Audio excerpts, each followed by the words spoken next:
Kahapon pumasyal dito yung mga pamangkin ko at ilan sa mga kapatid ko galing sa Tarlac at nagkaroon nga kami ng mga simple at masayang kaganapan dito sa bukid. Isa sa mga pamangkin ko ay meron ngang dalang ganito, yung pwede mong gawing bracelet at pwede kang bumuo ng panghalan kung anong gusto mo. Ito nga yung pinaglibangan namin pagkatapos namin kumain ng pananghalian. Yung mga kaganapan nga pala namin sa pananghalian ay hindi nyo na nga mapapanood dito sa video na to dahil nilive ko nga iyon, mapapanood nyo na lang dito sa page natin. Naging masaya nga rin ang banding namin dito habang gumagawa kami ng bracelet. Paano ba naman, nagbibiroan nga kami na kung ano daw yung letrang ilalagay namin dyan, ayun daw yung pangalan ng ex o kaya naman ay crush namin. Alala ko lang nung bata pa nga ako, may nagtitinda ng ganito sa labas ng school o kaya pag fiesta sa lugar namin, meron sa gilid-gilid ng daan. Gagawin ko nga, bibili ako tas ipapagawa ko, ipapabuo ko yung pangalan ng crush ko. O diba, alam nyo yan, relate din kayo nung kabataan nyo, ginagawa nyo rin to. Mabuti na lang dinala to ng pamangkin ko kahit papano ay may napaglibangan nga kami dito. Alam nyo naman dito sa bukid, walang ibang mapaglibangan kundi pagtatanim. Kundi pagtatanim, ang banding naman namin dito sa bukid minsan ay sabay-sabay kakain, kwentuhan. Lalo na sa hapon, ang sarap magkwentuhan habang nagkakape. Nako, yan talaga ang the best na kaganapan namin dito sa bukid. Kapag may bisita naman tayo sa bukid, ganong kaganapan lang din naman ang mga kaganapan natin dito sa kubo. Mga simple lang. Lalo na hindi mawawala yung maliligo tayo sa flowing ng sabay-sabay. Ang saya no? Talaga namang sineseryoso nga namin ang paggawa dito. Dapat kasi pagandahan nga kami sa mga ginawa namin. Parang yan na lang din talagang naging libangan namin habang nagkukwentuhan. Pero nag-enjoy naman kami. Ang sarap nga lang sa pakiramdam na napakasimple lang nung banding namin. Pero talaga namang naging masaya kami. Pagtapos ng banding namin sa paggawa ng bracelet, pupunta sana kami sa flowing para dun kami maligo. Kaso nga lang napadaan kami dito sa resort saan malapit sa bukid na binabantayan namin. Gusto rin kasi talaga nilang ma-enjoy ang pag-uwi nila dito sa probinsya kaya talagang sinulit-sulit na nila. At etong mga pamangkin ko dito talaga namang nag-e-enjoy dito sa pambata na swimming pool. At syempre ako din talagang sinulit ko na kasama sila dahil bibihira ko nga lang din sila makasama, lalo na nga itong mga pamangkin ko. Gustong gusto ko talagang nagpapalambing sila kapag nga nakakasama ko sila.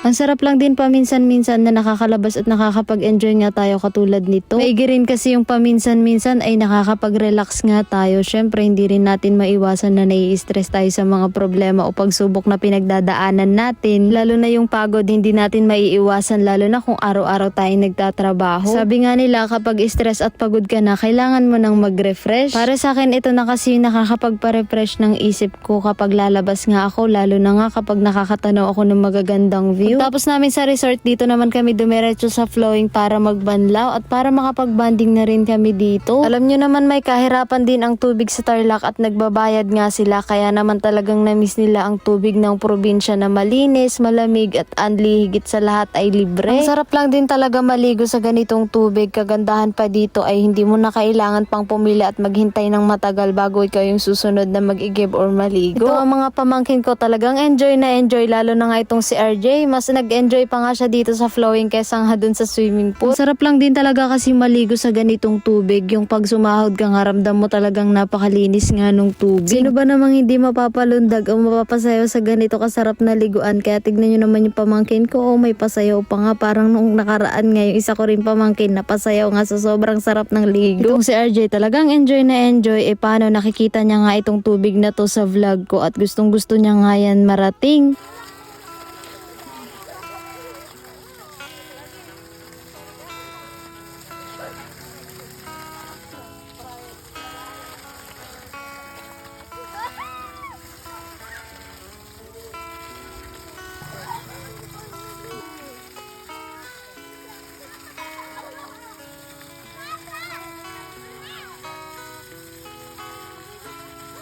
Ako, napakasarap talaga maligo. Tignan nyo naman, feel na feel ko talaga yung tubig. Ang sarap lang din talaga ng mga ganitong banding, lalo na pag pamilya mo nga yung kasama mo. Simple lang mga kaganapan nyo, pero siguradong mag-e-enjoy kayo at hindi nyo malilimutan. Nako, sa dami na nating vlog na naliligo tayo dito at kung sino-sino na rin kasama natin, mga bisita natin sa kubo. Sino naman kaya ang susunod na makakasama natin dito sa pagligo natin sa flowing sa mga susunod na vlog natin? Nakakatuwa lang din kasi yung mga tao, lalo nga yung mga supporters natin dito sa Antibi dahil sobrang natutuwa at nasasabik nga rin sila na maranasan na maligo sa ganitong tubig. Pag uwi nga namin sa Kubo, hindi nagtagal, dumilim na rin dahil napatagal nga kami sa pagligo sa flowing dahil alam nyo naman sobrang nag-enjoy kami doon. At tunay nga na nakakagutom pag nagsiswimming o naliligo nga tayo sa tubig, kaya tignan nyo naman itong mga pamangkin ko, akala mo naman talaga nagutuman. Ang sarap nga ng merienda at hapunan namin, nilagang gabi at ube, tapos isasawsaw nga lang namin sa kinayod na niyog na may kaunting asukan. Hanggang dito na lang din po muna ang video namin. Maraming salamat po sa panonood. Sana po ay nag-enjoy kayo sa mga simpleng kaganapan namin.